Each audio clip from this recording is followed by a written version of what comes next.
नमस्कार, मैं हूं प्रियंका संभव। कंज्यूमर अड्डा में आज बात पेंशन पर सुप्रीम कोर्ट के अहम फैसले की, जो प्राइवेट क्षेत्र में काम करने वाले सैलरीड कर्मचारियों को माला माल करने वाला है। आपकी सैलरी बढ़े या ना बढ़े, लेकिन जल्दी आपको एक पेंशन हाइक जरूर मिल सकती है। पेंशन बुढ़ापे का सहारा होती है। अगर आपकी जेब में मोटी पेंशन आएगी तो रिटायरमेंट लाइफ आसान हो जाएगी। सुप्रीम कोर्ट के ताजे फैसले ने अब इसका रास्ता साफ कर दिया है, लेकिन ये सब कुछ निर्भर करेगा कि रिटायर होते वक्त आपकी सैलरी कितनी है, आज आपका कितना पैसा पीएफ के लिए कटता है और सैलरी का कैलकुलेशन कैसे हो रहा है। तो ये तमाम सवाल हैं जिनके जवाब जानने जरूरी होंगे, और ये जानने के लिए कि आपको इस फैसले का कितना फायदा होगा, आज कंज्यूमर अड्डा में हमारे एक्सपर्ट्स यही आपको बताएंगे। लेकिन उससे पहले एक नजर डाल लेते हैं कि आखिर क्या था पूरा मामला। अब रिटायरमेंट की टेंशन से आप फ्री होने वाले हैं, क्योंकि रिटायरमेंट के बाद मोटी पेंशन मिलेगी। सुप्रीम कोर्ट ने निजी क्षेत्र के कर्मचारियों के पेंशन में कई गुना बढ़ोतरी का रास्ता साफ कर दिया है। कोर्ट ने इस मामले में ईपीएफओ की याचिका को खारिज करते हुए केरल हाईकोर्ट के फैसले को बरकरार रखा है। केरल हाईकोर्ट ने कर्मचारियों को उनकी पूरी सैलरी के हिसाब से पेंशन देने का आदेश दिया था। फिलहाल ईपीएफओ में अधिकतम 15,000 रूपए के बेसिक वेतन की सीमा के आधार पर पेंशन की गणना की जाती है। इसका असर भी एम्प्लॉयज़ पर पड़ेगा कि एम्प्लॉयज़ अगर ऑप्शन देते हैं तो हायर सैलरी पर हायर पेंशन वो पा सकते हैं। एक अपॉर्चुनिटी उनको ये मिल गई है। जो 60 महीने का एवरेज उनका कैलकुलेट होता था, भी वो 1 साल की एवरेज सैलरी के आधार पर पाएंगे। इससे फिर से उनका वेतन बढ़ता है। कर्मचारियों के बेसिक वेतन का 12% हिस्सा पीएफ में जाता है और 12% हिस्सा उसके नाम से एम्प्लॉयर जमा करता है।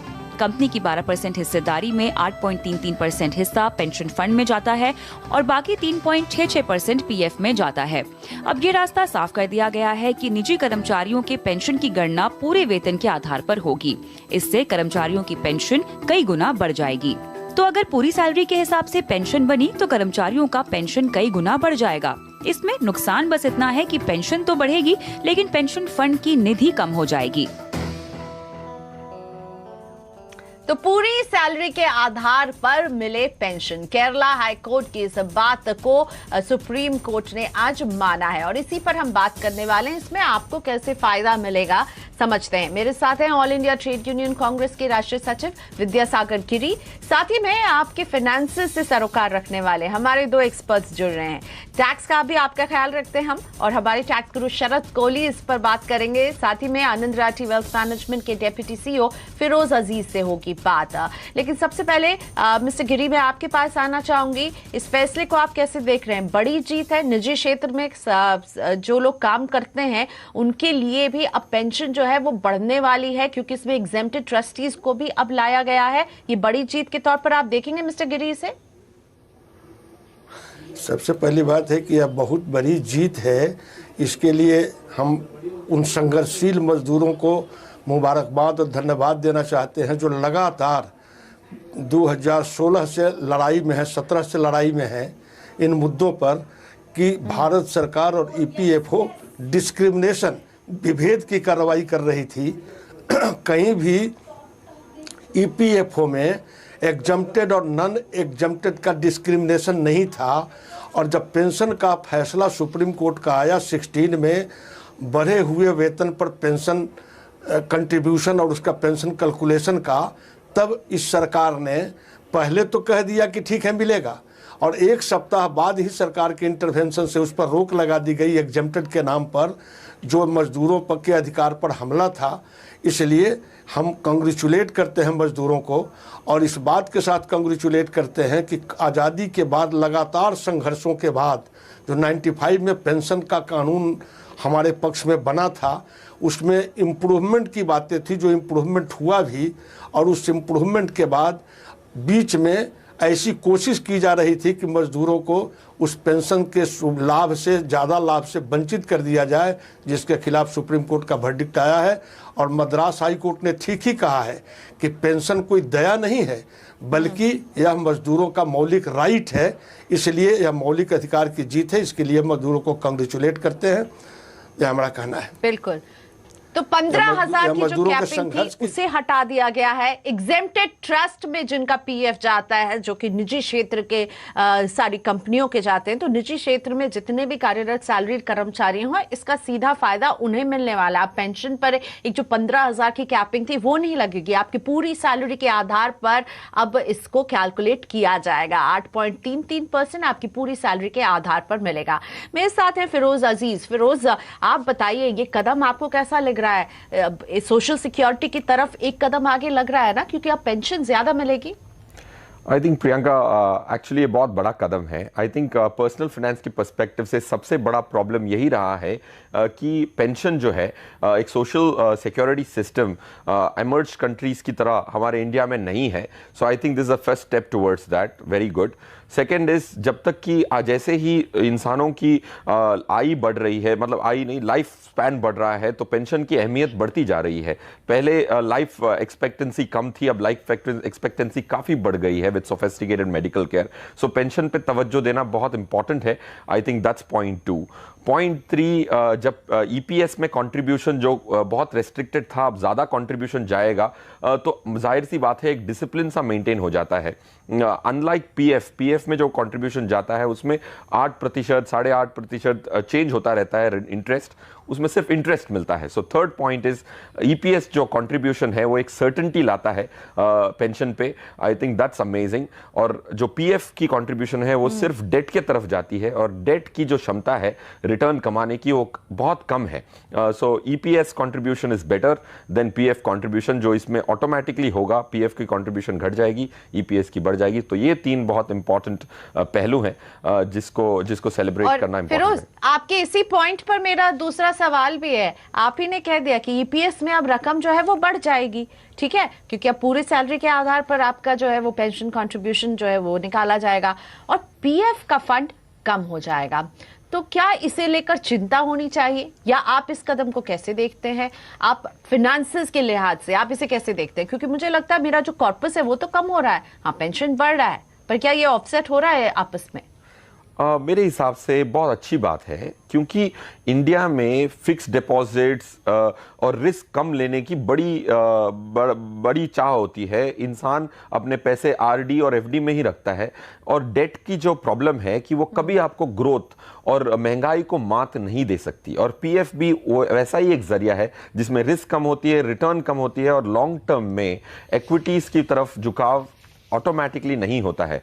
सो ईपीएस एक सर्टेनिटी लाएगा। तो मैं तो ये कहूँगा कि इंडियंस के जो पैसे हैं वो डिपॉजिटों में फंसे पड़े हैं, और उसमें जो रिटर्न नहीं आई है, 20 सालों से इतना नुकसान हुआ है ग्रोथ कैपिटल का। सो आई थिंक मानता हूँ मैं प्रियंका, कंट्रीब्यूशन पीएफ की तरफ कम होगा, बट खुशी की बात यह है कि पीएफ एक डेट इंस्ट्रूमेंट है।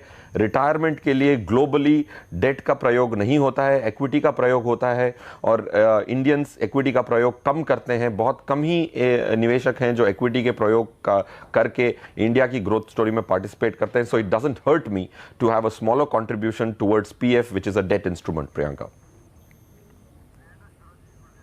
ग्रेट। तो फिरोज कह रहे हैं, एकदम थम्स अप दे रहे हैं कि सुप्रीम कोर्ट का ये फैसला सही है। गिरी जी ने एक लंबी लड़ाई लड़ी अपने एसोसिएशन के साथ, उन्हें भी ये फैसला अच्छा लग रहा है। अब बात करते हैं शरद कोहली से। शरद, अब जो है ईपीएस में आपका पूरी सैलरी के आधार पर ईपीएस पे कंट्रीब्यूशन डिसाइड होगा, ना कि उस पर कोई कैप रहेगी। इस फैसले को आप कैसे देखते हैं?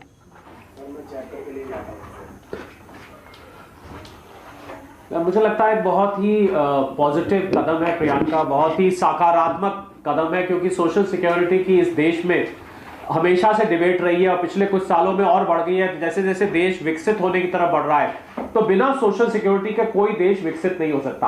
अब हम अगर प्रियंका इसकी कैलकुलेशन की बारीकी में जाएं कि ये, क्योंकि आम जो एम्प्लॉई है वो ये समझना चाहता है कि आखिर अब चेंज क्या होगा, क्योंकि होता क्या है कि आपका तो 12% हर महीने आप कटता है, उधर एम्प्लॉयर भी आपको 12% देता है। तो वो जो 12% जो एम्प्लॉयर दे रहा है, पहली बात तो हम दर्शकों को बताना चाहेंगे कि जो 12% आपकी सैलरी में से हर महीने कटता है, वो 12% ऐसे का ऐसा प्रोविडेंट फंड में जाता है। जो एम्प्लॉयर 12% देता है उसमें चेंज आया है, उसमें जो उसका हिस्से बढ़ते थे वो हिस्से अब अलग तरीके से बढ़ेंगे। 8.33% जाएगा आपका ईपीएस की तरफ, 3.66 जाएगा आपका प्रोविडेंट फंड की तरफ। उसमें भी एक छोटा सा कंपोनेंट होता है जिसको हम एम्प्लॉय डिपॉजिट लिंक्ड इंश्योरेंस कहते हैं, 0.5% वो भी जाता है। तो देखिए उसमें चेंज क्या आएगा कि आपका जो पेंशन फंड ज्यादा एक्यूमुलेट होगा। मान लीजिए किसी की 1 लाख रुपए सैलरी है, मैं आपके वैसे स्क्रीन पे एग्जांपल्स होंगे पर मैं बता रहा हूं आसानी से समझने के लिए। 1 लाख की सैलरी है तो 8,333 रुपए हर महीने एम्प्लॉयर आपको पेंशन फंड में कंट्रीब्यूट कर देगा। तो भले ही प्रोविडेंट फंड का वो नीचे आ रहा है ओवरऑल कॉर्पस जो है, परंतु जो भविष्य निधि जिसको हम कहते हैं असली भविष्य हम देखें तो मुझे लगता है पेंशन एक बहुत बड़ी चीज है जो कि ज्यादा आनी शुरू हो जाएगी। तो सुप्रीम कोर्ट के अमेंडमेंट से 2 चीजें हुई, एक और चीज हुई, एक तो 8.33% अब पूरी सैलरी पे लगेगा। पूरी साल पहले खाली 1250 रुपए लगता था, 15,000 लागू होता है उसका अगर हम निकालें। शरद जी अगर ये लागू होता है तो क्या रेट्रोस्पेक्टिवली लागू होगा? पीछे के सालों को जो मिस किया गया क्या उनको भी इंक्लूड किया जाएगा या नए सिरे से लागू किया जाएगा? शरद मैं देखिए वैसे तो सुप्रीम कोर्ट का फैसला है तो सुप्रीम कोर्ट और या जो लागू करने वाली एजेंसी है ईपीएफओ वो किस डेट से डिसाइड करती है। कोई बड़ी बात नहीं है प्रियंका अगर ये थोड़ा सा रेट्रोस्पेक्ट में भी लागू किया जाता है, क्योंकि केरला हाई कोर्ट का जो जजमेंट था वो बहुत पहले का आया हुआ है, सुप्रीम कोर्ट का जजमेंट अभी मंडे को आया है, तो इस लिहाज से मुझे लगता है कि ये हो सकता है रेट्रोस्पेक्टिव हो। दूसरा एक और वजह से जिससे कि कंट्रीब्यूशन बढ़ेगा वो वजह है कि अब एवरेज सैलरी जिस बेसिस पे कैलकुलेट किया जाता था वो पिछले 5 साल की एवरेज सैलरी पे होता था। तो लाजमी बात है जिस एम्प्लॉय की पिछले 5 साल की सैलरी धीरे धीरे बढ़ रही होती होगी, अब इसको पिछले 1 साल की सैलरी पे लागू किया जाएगा। इसका मतलब है आपकी लेटेस्ट सैलरी जो कि माना जाता है कि सबसे ज्यादा है, उम्मीद कभी होती है कि सैलरी घट रही हो, सैलरी हमेशा बढ़ती है, तो लास्ट 1 ईयर की सैलरी ज्यादा होगी तो एक उस वजह से बढ़ जाएगा, एक कैपिंग हटाने की वजह से बढ़ जाएगा। मुझे लगता है 2 वजह से रिटायरमेंट के जो साल हैं, जो बुढ़ापे के साल हैं, जिन सालों में आप चाहते हैं कि आपके पास फिक्स्ड पैसा आता रहे और आप आराम से बैठ के अपना काम करें, मुझे लगता है उस समय बैठ के वो लोग इसको याद करेंगे कि ये फैसला आया था तो हमें आज इसका फायदा मिल रहा है। और इस फैसले से बदलाव क्या होगा? हमने भी एक कैलकुलेशन किया, अभी शरद भी इस कैलकुलेशन का जिक्र कर रहे थे, तो इसमें आपको ये रखना है कि आपने नौकरी के कितने साल बिताए। तो अगर आपने 33 साल नौकरी में बिताए और आपकी आखिरी सैलरी 50,000 थी, पुराने फॉर्मूले के मुताबिक आपका जो बनता पेंशन वो बनता 5,180, लेकिन नया फॉर्मूला लागू होने पर अब ये हो जाएगा 25,000 रुपए, और 25,000 अच्छी खासी रकम होती है। लेकिन इस रकम को देने में अब चुनौतियां क्या हो सकती हैं? ईपीएफओ के ट्रस्टी ब्रिजेश उपाध्याय की बात सुनते हैं। लगभग 1200 करोड़ रुपए की सब्सिडी भारत सरकार देती है मिनिमम 1,000 पेंशन देने के लिए। तो पेंशन का पे आउट अगर बढ़ता है तो डेफिसिट बढ़ेगा। अभी सरकार इसकी भरपाई कर रही, सरकार को फर्दर भरपाई करना पड़ेगा। तो गवर्नमेंट ने इसके लिए इनिशिएटिव लेना है और सफिशिएंट बजटरी एलोकेशन आए, नहीं तो ट्रेड यूनियन के नाते मैं जो देख रहा हूँ, जो फ्यूचर के पेंशनर हैं उनका स्टेक दांव पर लग गया। As of now there is sufficient money. Vidyasagar Giri ji, क्या आपको लगता है जो फ्यूचर में जो लोग जुड़ेंगे उनके लिए पैसा जुटाना, ये जो पेंशन का पे आउट बढ़ेगा, वो एक चुनौती अब रहेगी? गिरी जी सबसे पहली बात तो यह कि अभी ब्रजेश जी ने ठीक ही कहा, जो पेंशन है यह पेंशन दया नहीं है बल्कि हमारा मौलिक राइट है। चूँकि मशीन जो कारखाने में लगाए जाते हैं, कॉस्ट लगता है, उसका डिप्रिसिएशन जमा किया जाता है उसके रिनोवेशन के लिए, लेकिन ह्यूमन का जो डिप्रिसिएशन होता है पूरे काम के दौरान, उस डिप्रिसिएशन को तो सरकार को भरपाई करना चाहिए। इसलिए सरकार को सोशल सिक्योरिटी के मद में जो कंट्रीब्यूशन है उसको बढ़ाना चाहिए और वह देना चाहिए। अभी तक हमारे ही कंट्रीब्यूशन से हमको पेंशन मिलेगा, इसके लिए स्कीम आया, उस स्कीम में भी बंटवारी की जा रही थी, जिसके खिलाफ संघर्ष के बाद में यह सुप्रीम कोर्ट का फैसला आया है। यह अच्छी बातें हैं। इसलिए मेरा स्पष्ट कहना है कि जो फ्यूचर के कर्मचारी होंगे, पेंशनर होंगे, उनका घट जाएगा। इस तरह के जो स्थिति करने की बातें की जा रही है यह सही नहीं है, बल्कि कॉर्पस मनी जो हमारे ही पैसा को कहते हैं कि अभी लोग ले लेगा, लेकिन जमा भी तो होते रहेगा और सरकार को भी इसमें डिपॉजिट करना चाहिए, जमा करना चाहिए। यह लड़ाई भी जारी होगी। और जो सोशल प्रोटेक्शन फ्लोर है, सरकार का खर्चा, शरद कोहली जी मैं आपसे समझना चाहूंगी, क्या सरकार को इसके लिए अब एडिशनल जो है वो कहीं ना कहीं पैसों का जुगाड़ करना पड़ सकता है? इसके लिए क्या एडिशनल हम देखेंगे या पीएफ अमेंडमेंट में हम बदलाव, पीएफ एक्ट में हम अमेंडमेंट होते हुए देखेंगे? प्रियंका जी, जब लाखों करोड़ हजारों करोड़ रुपया टैक्स सब्सिडी के रूप में कॉर्पोरेट को दिए जाते हैं, विभिन्न तरह के अनुदान दिए जाते हैं स्टार्टअप के नाम पर, विभिन्न नामों पर, और वर्कर का बिल्कुल गिरीश जी, मैं आपकी बात बिल्कुल सहमत हूँ। यही सवाल पूछ रही शरद कोहली जी से कि क्या अब इसकी भरपाई करने के लिए सरकार को एडिशनल पैसे यहाँ पर देने पड़ सकते हैं? शरद कोहली जी, और यह मार्केट में ठीक है। जी हाँ, बिल्कुल। देखिए, एडिशनल पैसे इसके देने पड़ सकते हैं, थोड़ा बहुत फर्क पड़ सकता है, परंतु इसमें देखने वाली बात यह है कि जहां फंड्स को डिप्लॉय किया जाता है, जहां पर ये फंड्स इन्वेस्ट किए जाते हैं, अगर सरकार अपनी नीति चेंज करती है, ईपीएफओ अपनी इन्वेस्टमेंट की नीति चेंज करके थोड़ा सा एग्रेसिव, अगर प्रियंका जो एसेट मैनेजमेंट कंपनीज हैं वो पैसे पर 12, 13, 15, 20% तक रिटर्न जनरेट कर सकती है, तो ईपीएफओ क्यों नहीं कर सकती है? ईपीएफओ उस पैसे को अगर प्रैग्मेटिकली लगाए, अगर अपनी नीति चेंज करके उसको एग्रेसिव इन्वेस्टमेंट करे, तो उस पर रिटर्न बहुत अच्छा आ सकता है। और अगर बजाय सरकार पे डिपेंड होने के कि आप हर वक्त सरकार पे डिपेंडेंट है कि वो आपका जो है सब्सिडी के द्वारा भरपाई करें, आप उसको अपनी मर्जी से अच्छे तरीके से इन्वेस्ट करें, तो इसकी भरपाई बड़े आराम से करी जा सकती है। जो पैसा आता है अगर उसको प्रैग्मेटिकली इस्तेमाल किया जाए तो वो पैसे हो सकते हैं, फंड की एक्स्ट्रा जो जरूरत है वो भी पूरी हो सकती है। तो अब पेंशन की नो टेंशन, सुप्रीम कोर्ट के एक फैसले ने ये साफ कर दिया है कि प्राइवेट क्षेत्र में काम करने वाले सैलरीड कर्मचारियों को भी अब उनकी सैलरी के आधार पर जो है पेंशन का डिडक्शन होगा और वो पेंशन मिलेगा। लेकिन अड़चन क्या होगी इसे लागू करने के लिए? फैसला अच्छा है, बहुत लोग मालामाल हो जाएंगे, कहां 5,180 की आपको पेंशन मिलती, वो बढ़ के अब 25,000 पहुंच जाएगी। मेरे साथ हैं गिरी जी, आप लोगों ने इस लड़ाई को काफी लंबे समय तक लड़ा है और आज आप जीत की खुशी तो मना रहे हैं, लेकिन जब तक ये लागू नहीं होगा तब तक ये खुशी अधूरी है। इसको लागू करने में आपको अड़चन क्या दिख रही है? क्योंकि जब ईपीएफओ ट्रस्टी मेंबर की अभी हम बात सुन रहे थे, वो कहते हैं एडिशनल फंड्स की जरूरत पड़ेगी। सबसे पहली बात तो यह है कि इसके लागू, अभी इलेक्शन का दौर देश में चल रहा है। अभी जो वर्तमान हुकूमत है, जिसकी हुकूमत अभी चल रही है, फिर चुनाव के बाद में नई सरकार बनने वाली है, इनकी इच्छा ही नहीं थी इस पेंशन को लागू करने के लिए। इस संघर्षों के बाद में सुप्रीम कोर्ट का फैसला आया है, लेकिन कई ऐसे सुप्रीम कोर्ट के फैसले हैं, समान काम की समान मजदूरी, आज तक सरकार ने लागू नहीं किया। इसलिए इसके लागू करने के लिए हम लोग सजग हैं, हम लोग लड़ाई लड़ेंगे और उम्मीद है कि जो बोर्ड ऑफ ट्रस्टी की अगली बैठक होगी, इसमें सुप्रीम कोर्ट के फैसले, जो सर्वोच्च न्यायालय का फैसला की रूलिंग है, इसको कार्यान्वयन करने की दिशा में हम लोग प्रेशर बनाएंगे और उम्मीद करते हैं कि सरकार इसको कार्यान्वित करने की दिशा में आगे बढ़ेगी, यह हमारी उम्मीद है। लेकिन सबसे बड़ी बात सरकार की सदिच्छा का है कि सरकार मजदूर को, मजदूर वर्ग को कितनी प्राथमिकता देती है। एक बात और कहना जरूरी है कि यह पैसा जो पेंशन मद का पैसा है, आज पूरे देश के इकोनॉमी में मंदी का दौर है, इसलिए कि बाजार में खरीद क्षमता नहीं है। यह पैसा जब बाजार में जाएगा तो यह मार्केट को भी बूस्ट करेगा। जब पैसे बाजार में जाते हैं तो खरीद क्षमता बढ़ती है, खरीदारी बढ़ती है, फिर प्रोडक्शन भी होता है। तो ये चेन है, यह चेन में यह पैसा विकास में भी कंट्री का योगदान करता है। लेकिन अनफॉर्चुनेटली इस इकोनॉमी के टर्म को भी नहीं समझते हैं, सिर्फ कॉरपोरेट को मदद करेंगे, कंज्यूमर, आम उपभोक्ता और आम गरीब लोगों को यह पैसा देने में कंजूसी करते हैं।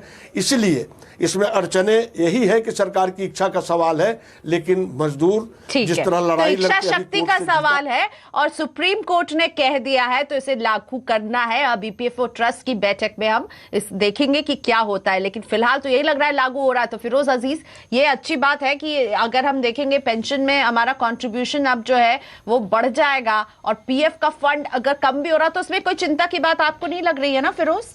बिल्कुल नहीं लग रही है। पीएफ का जो कंट्रीब्यूशन है वो कंट्रीब्यूशन आप आराम से रिप्लेस कर सकते हैं डेट म्यूचुअल फंड के द्वारा। अगर आपको 8% की पोस्ट टैक्स रिटर्न कमानी हो तो डेट म्यूचुअल फंड में टैक्स की बेनिफिट मिलती है, इंडेक्सेशन मिलता है, लॉन्ग टर्म कैपिटल गेन मिलती है। तो ज्यादा से ज्यादा पीएफ का जो पैसा है आधा से 5% ज्यादा कमा के देता है डेट की तरफ। तो ईपीएस की जो रिप्लेसमेंट है वो पीएफ की तो रिप्लेसमेंट बहुत आसानी से हो जाती है, ईपीएस की रिप्लेसमेंट जो पेंशन की रिप्लेसमेंट है वो करना बड़ा कठिन है। इंश्योरेंस पॉलिसीज, इंश्योरेंस प्लेटफॉर्म्स पे पेंशन स्कीम्स मिलती हैं, उनकी अट्रैक्टिवनेस इतनी अच्छी नहीं होती है।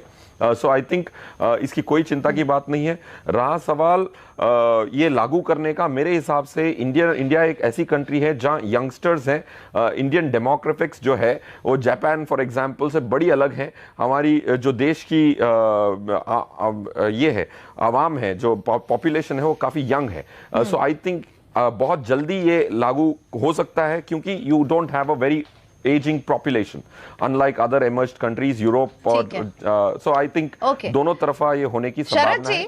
मुझे एक चिंता और यहाँ पर परेशान कर रही है। फिरोज ने कह दिया कि पीएफ फंड अगर कम भी होता है तो कोई चिंता की बात नहीं, क्योंकि आपका पेंशन पर जो कंट्रीब्यूशन बढ़ेगा ये बहुत एक अच्छी तरफ कदम उठ रहा है। लेकिन मुझे ये चिंता हो रही कि पेंशन में अगर सरकार का पे आउट बढ़ता है तो जो दिल खोलकर पीएफ पे इंटरेस्ट हमें मिलता है, क्या वो घटते हुए हम देख सकते हैं क्या?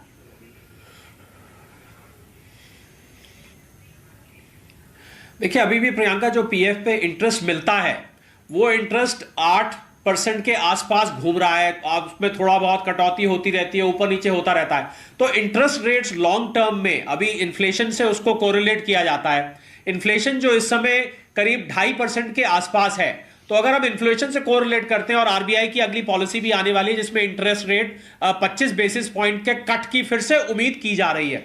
तो अगर देखिए आप प्रोविडेंट फंड के इंटरेस्ट को भी उससे अलाइन किया जाता है तो थोड़ा बहुत मैं मानता हूं कि ऊपर नीचे हो सकता है, पर फिर भी पेंशन का प्रियंका कोई मुकाबला नहीं है। ये जो ईपीएस है, हम इसका अगर कंपटीशन देखें, मैं कंपटीशन शब्द इस्तेमाल कर रहा हूं, तो एक अटल पेंशन योजना है या हम एनपीएस स्कीम जो पता होगा टैक्स सेवर्स के लिए निकाली हुई है।